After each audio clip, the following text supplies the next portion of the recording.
I've encountered some pretty unusual proposals for underground lines in London, but I've never come across anything quite like the subject of today's video.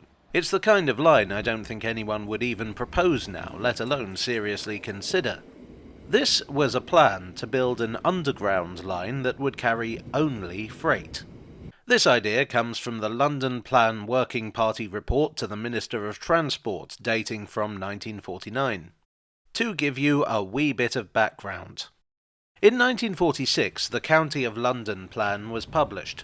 This proposed a massive rebuilding programme for London, and part of that was a total restructuring of the railways. The London Plan Working Party was set up to try to make sense of it all and to turn these ideas into practical schemes wherever possible. London Transport at this time was very short-staffed, and I can't help wondering if part of that was because so many of them were diverted off to committees. Many of the new proposals were to be underground railways, underground with a capital U, and conventional railways running in tunnels. That was because a key part of the County of London plan was to demolish the viaducts and railway bridges that are so characteristic of the city's railways. Then the Working Party looked at that and said, there is no way you can demolish the bridges into Cannon Street or Charing Cross, for a good 20 or 30 years at least. Blackfriars, however, was fine. It had a far sparser passenger service. To replace the passenger service, they recommended something called Route A, which was not dissimilar in some ways to Thameslink. But back then they also had to think about freight. In the 1940s, freight by rail was a very different concept. In those days, just about every station had its own goods yard. Bear in mind that there were no motorways, so lorries were not as common for long-distance transport. In London, some of those yards were so extensive that they were basically stations in their own right. Consider also that London's docks were at their peak and they carried enough cargo to justify their own rail system. Blackfriars Bridge carried freight trains on a route through London.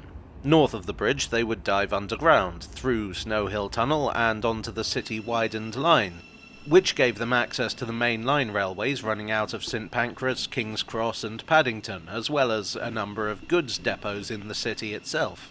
If Blackfriars Bridge was lost, something would have to replace Snow Hill.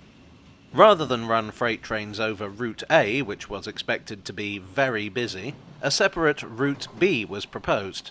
It was felt that this would kill two birds with one stone, because it was also considered that the freight lines that existed were substandard. I should also say at this point that this would have been a small U underground line with conventional trains. The County of London plan originally proposed a freight line that would basically duplicate the old line but underground. It would run from Farringdon, which was on the city-widened lines, under Blackfriars to Loughborough Junction. As an alternative, they suggested one that would cross the river at Greenwich instead. Going south to north, it would have started at Hither Green marshalling yards. It would have gone into tunnel between Lewisham and Blackheath. At Greenwich it would have gone under the river, beneath Canning Town, before surfacing for the marshalling yards of West Ham and Plaistow. In addition to the new tunnel and the modernisation works on the surface lines, the goods depots would also need rebuilding. Presumably this would all have been electrified, because I can't imagine sending steam or diesel engines through there would have been fun or safe. The main reason for choosing this route rather than via Blackfriars was the docks. The only rail route from north to south of the river in East London was via the East London line, which freight trains had to share with the London Underground. This wouldn't do in the long run because, of course, as everyone knew back then, freight traffic by rail would just go on expanding. This new line would become a freight superhighway to serve the ever-growing demand for goods through the Port of London. Well, as we know, over the following couple of decades, everything changed. The British Railways modernisation plan would sweep away many of the old goods yards along with many of the branch lines that served them. The motorways made it more practical to just send everything by road. And the arrival of containerisation brought about the end of the London Docklands, with goods instead going to Tilbury. Instead, the emphasis with rail freight was placed on bulk transportation over long distances. The locomotives used on these services were too large for Snow Hill Tunnel, so that closed in 1971. The East London line is still going strong, now part of the Windrush line, and its trains no longer have to share with goods trains.